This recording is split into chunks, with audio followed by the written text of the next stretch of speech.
Nzamba pambola pasteur Carlos parce que ngai papa wana barout kozala na ena bomoyi et je crois à lui un vrai serviteur de Dieu. Papa Barout Kasongo. Il a laissé aussi son fils Oazui manteau de lit na yoki yango na triomphal. Il a présenté nos Barout. Il n'a pas présenté aussi Branham, mais lui avait présenté Jésus, notre sauveur, notre libérateur. C'est Christ à la croix, mourir, bien-aimé, ressusciter. Mais nous devons prêcher Jésus. Que mon Dieu vous bénisse, que mon Dieu vous bénisse. Nous avons pas la bino sousou, bande konabiso, ba bien-aimé dans le Seigneur, ba maman la biso, ba papa la biso, et tout le monde. Konabiso, Congolais, les Congolaises, partout, vous se retrouver partout, vous zala. Et c'est votre chaîne, vous mesana mingi, Koko Tapé, Kolanabiso, Ben, Ngwilu, télévision, que mon Dieu vous bénisse. Tu manquez bino pe moi moment, tu manquez bino moi tamouké, tu manquez bino parce que via occupation mususu. Que mon Dieu vous bénisse encore, que Nzambe akanisa bino, Nzamba pambola bino et naebi ke to linganaka, naebi ke bozamba vrai o ya Jésus-Christ de Nazareth et bana ya fumuki bangu vuluzi, Nzamba continue ko pambola bino. Nayaki mukie ko passer message moko ezali ya bonheur oyo ezotala toujours Mboka Nabiso, Ozotala Mboka Nabiso, Congo. Et bien aimé, je vous parle que Nzambe Azanabiso maintenant, qui est comme moment, il y a Nzambe. Bible et l'obi, apôtre Paul a déclaré, il y a un temps pour se lamenter. Et le Paul continue aussi parler que et à chaque circonstance, Nzamba Zalaka derrière. Et Dieu, il est le maître des temps. Et de toutes circonstances et quoi arriver na vie et à moi na Nzambe et nazo déclaré na motomoko oyo a kangami na Nzambe na motomoko oyo a zongisi pe makanisi na ye et pas ya Nzambe. Bible lobi to pesa nyonso e pa na ye to recommander nyonso na maboko na ye ngalongola kate na bakisakate na ko sepela na bana Nzambe o bazo sepela na Nzambe o aza mobikisi oaza mokonji na biso oaza nyonso pona biso tant apôtre Paul azoloba que circonstance nyonso ko komela mwana Nzambe. Dieu il est le maître et alinga rappeler biso que eloko moko te ko surpasser bien aimé na terre haute aux terre ba humain le quoi to ba pelerin que Nzambe azangi ko reconnaître yango tout est bien aimé arriver na vie na yo et déclarera que Nzambe azali maître ya temps puis azali maître ya circonstances. Et pourquoi c'est là bien aimé? Et Dieu il est le maître des temps et le maître des circonstances. Nous avons rappelé mon tomoro que l'événement n'a pas cambo, n'a pas problème. Comme l'Éternel il est le maître des temps et des circonstances, na lingi motomo ko embrasser tant qu'on est Nzambe. Apôtre Paul a déclaré yango. Na ina sauvé famille moko ozaki na se à réclamation. Na ina sauvé libota moko ozana se à confusion. Bible lobi notre Dieu il est le maître des temps et le maître des circonstances. Et ça, ma cambodo traversé dans un moment, et tu sens le cause a rejeté. Et vous sentez que le cause a abandonné. Vous sentez aussi que le cause a rejeté. Yango moni lelo, n'a pas déclaré les sous pour Nabiso. Oui, merci. Nabandeko nyonso yo bazo bonde la pour l'avancement du pays. Merci nabandeko nyonso bazo tamwa na droiture. Merci nabandeko nyonso bazo tana bango ya kozonga na makolo ya Nzambe. Ngalo ba na biso retard ezate trop tard ezate aya. Partout kotambola vous allez remarquer so kokuti loko ko pour la bandinzi ba ya kaka. Tona référence ya ko pesa ba vrai te na ba faux. Na ko sabino mikolo elande be monsieur elandaki que moi na Nzambe azalaka toujours combattu. Moi Nzambe, vraiment Nzambe bien aimé, et tu dois passer par les combats. Pourquoi même l'église doit traverser ma problème, ma tremplin, l'église doit les canabas moment mon cowboy. Et ce sont les moments où c'est difficile, na quatre difficultés, Nzambe a dit pourquoi a interpellé biso na quatre makamboana. Car l'Éternel est le maître des temps et le maître des circonstances. Tant qu'on déclaré bongo, n'ayez pas motomoko, Nzambe azalaka jamais na projet malheur pour nabiso. Apôtre Paul a eu témoigner na souka. Alors, en réalité, si moi, Paul, vivrai, et si moi, Paul, je suis dans la vie, et si je vis, ce n'est plus moi qui vis, mais en réalité, c'est Christ. vrai to témoigner Yesu. Apôtre Paul a présenté bisoke bisote to bikaka. C'est-à-dire soko lani olamuki na tongo et dans nzambe muta permettre olamuka. Soko zokoma na molili to bengi butu et pendant la nuit. Bien aimé, ma commerce mon bisoke et Dieu réserve la bénédiction. Il prépare même la bénédiction pendant la nuit et pour les bien-aimés. Il y a une déclaré pour la motomoko za kondema. Apôtre Paul est côté moi dans le soki tozobi ke za bisote congolais mokala la kala muki congolais mokala la kala muki yaya za yote eza na makasi na yote parfois nazo sa moto mokala la kala muki na makasa nzambe ndeto la muki. Notre Dieu il est le maître des temps et le maître des circonstances. Yango moni ba réalité bezo passer na mboka bato bazo banga pe bato bazo bosana normalement il faut boya na makolo ya nzambe. Normalement, il faut boire la makolo nzambe. Et souvent, on est au landa, un message, mon de comment on appelle ça qui. Abi nous, tu peux prêcher Branham, mais nous, tu peux prêcher Jésus-Christ, c'est lui notre sauveur, bien-aimé.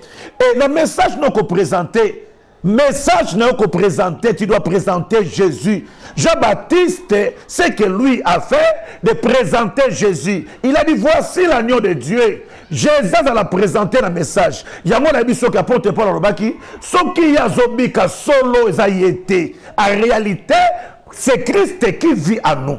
En réalité, ce que zobika lelo ya yum tozo landa ngai. Yum to kozwa tant ko landa. Yum to o s'intéresse à la chaîne nabiso. Nous avons déclaré en réalité bien aimé, eza yote kobika. Nous avons la quatre églises. En réalité, c'est Christ qui vit. Et ce que Christ a vivre kat na yo bien aimé, makambe bongo anaka. Moto muso azo pema na kaka, azo pema na étouffement parce que Jésus a passé dans la famille na yote. Parce que Jésus a les canons libota na yo. Si Jésus-Christ est passé bien aimé dans votre famille, vous allez réellement que Koloba si Christ est passé, non, au Koloba, si moi je vis, en réalité c'est Christ qui vit à moi. Zamba pambola pasteur Carlos parce que ngai Papa wana barout kozala na ena bomoyi et je crois à lui un vrai serviteur de Dieu. Papa Barout Kasongo. Il a laissé aussi son fils au azui manteau de lit na yoki yango na triomphal. Il a présenté nos Barout. Il n'a pas présenté aussi Branham, mais lui avait présenté Jésus, notre sauveur, notre libérateur. C'est Christ à la croix, mourir, bien-aimé, ressusciter. Mais je dois prêcher Jésus, dans ma pomme la pasteur Carlos, dans un contenu qu'on déclaré, dans les botan Zambé, même vous les enfants de Torah de Kérit, église zonga na zokamba, na senga na batonioso, koluka Nzambende. O koluka serviteur de Dieu te, ozana besoin koluka nzambe. Yo zana besoin koluka nzambe, ozana besoin koluka serviteur de Dieu te. Moto akene église pona koluka nzambe, azo nzambe. Mais moto akene église bien aimé pona koluka serviteur bien aimé, et tu vas raconter sous serviteur de Dieu. Mais les serviteurs tozana bango. On a trois sortes de serviteurs de Dieu. On a présenté les bien aimé. Na carte des herbes à présenter à chameau comme un fatigué, un cowboy. Fatigué, mais nous avons déclaré le lot, Batouba Bossana qui est un mystère caché dans notre chameau. Chameau, et si que Bozangi Maï a komela. Chameau a un réservoir. Et réservation pour réservoir au chameau Zanango, babi réservoir d'eau au chameau, à zo méprisé, à zo garder na katnaï. On a triche d'eau bien aimé. On zali na mo Congo naye, on zali likolo naye. S'il y a un problème, serviteur de Dieu, on a l'église va rejeter, va présenter comme serviteur chameau. Yeba ke mutuwana ana tinate na misonayo à cause de la peine négligée, mais à mal nécessaire. Il y a des serviteurs chameaux comme ça, et s'il y a un problème à cause de maï omeli. Nous avons su des serviteurs biflés. Azangombe parce que un aspect, bien aimé. Azana aspect physique. Yo préféré parce que l'église n'est pas là parce que l'église n'est bien aimé. Il guérit beaucoup de gens. Oui, voilà Tokoya.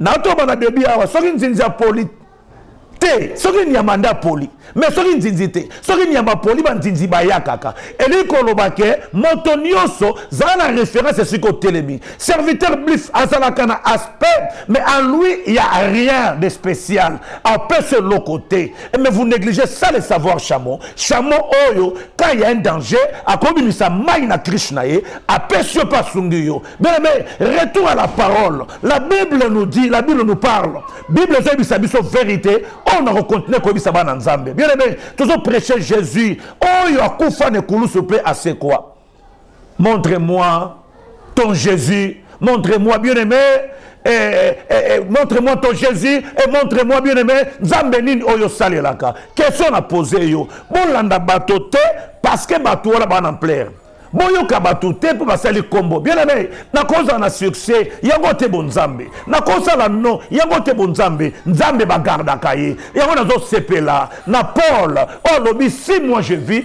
en réalité ezanga kobika te ça dit motomoko soko sobika pona ngai motomoko soko zobika pona serviteur bien aimé ozo risque kufa mais moto zobika pona nzambe yewana kendaka liboso c'est quoi la parole?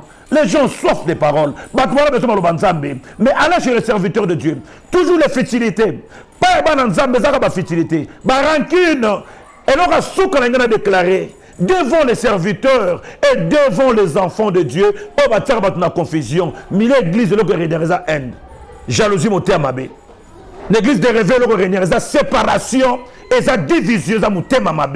Et tu vois que maman pasteur, vous regardez encore qu'un homme de Dieu, il y a un combat pasteur. Mais mon thème comportement, ça ne va pas. On est le milieu de l'église, il y a qu'on s'est référé, pour essayer comme tu as mais vous avez la carte église, à Zumokili, à qu'on trouve la carte église. Mon thème et Zoke Nabiso Wapi, et comme ici Biso Wapi, tout sambe là, oui, tout sambe là, quand sambe ya solo. Mais tout tika. Et puis tu invité, bien aimé, le mal que tu as semblé là, mais mon thème mingi. Il y a des chrétiens aujourd'hui, pardon, babengake chrétien. Boyebiye akendaka église. Mais si kala la kafanda soro landi, tu peux pas imaginer. Il y a un moment où on a semblé pour nayo. Nazo prier pour nayo, o lukanzambe nde ya solo. O lukanzambe nde ya solo. Et nzambo nga nazo bisa o mona ka montema. Nzambe o nga nazo bisa o atalaka motema. Non seulement que nzambe oyo yo sambelaka parce que batu mingo sekanga na bango na bandelelo ko na mbala na mbala. Elongi na bango mona kesekaka. Balabiso sika motema voisin sekate. Balabiso sika motema ndeko na yaya excès de confiance. Bolingo za nango mingi diminango mamuki. Ya wana zo déclarer aujourd'hui les chrétiens bolingo amour ekenda wapi. Tokoza ba chrétien ya koloba te. Toza ba chrétien autre modèle ya Christ. Christ a représenté dans mes thèmes. Mais nous avons déclaré bien aimé, moi je préfère dans ma vie de rester ensemble avec des païens. Maintenant, vanda na batoyo, babengi basambelaka, basambeli, basali nzambe, serviteur de Dieu. Les préférences na vanda na batoyo, bayebi nzambe teme, na vanda na bango. Il y a un déclaré, prophète ben que je suis. Et na yeli boso na bino pona ko bisa bino ke le temps to komi et le temps to tombo la fils de Dieu to tombo la Jésus Christ de Nazareth to tombo la Jésus azala présenter nazo bandela azala présenter na ba vie na biso nzambo atambola kina vulusi mobiki sikimbangu azala présenter yanga apôtre Paul alobi si moi je vis ezanga été kobika en réalité c'est Christ qui vit à moi ya on a déclaré lelo na moto nyonso o akolanda biso bien aimé. Message n'a mokuse. Message n'a moké. Et Dieu il est le maître des temps et le maître des circonstances. Message à mokuse na kinango, ya ko déclarer pour l'église. Nazomona batebele, bazo kota na bakati ya ba distraction. Nazomona batebele, baza mbale na ba distraction. Léna memelio Jésus. Léna memelio sauveur. Léna memelio mobiki ici. Kota la batwa mo panzité. Il faut pas regarder les autres. Zonga na makolo ya nzambe.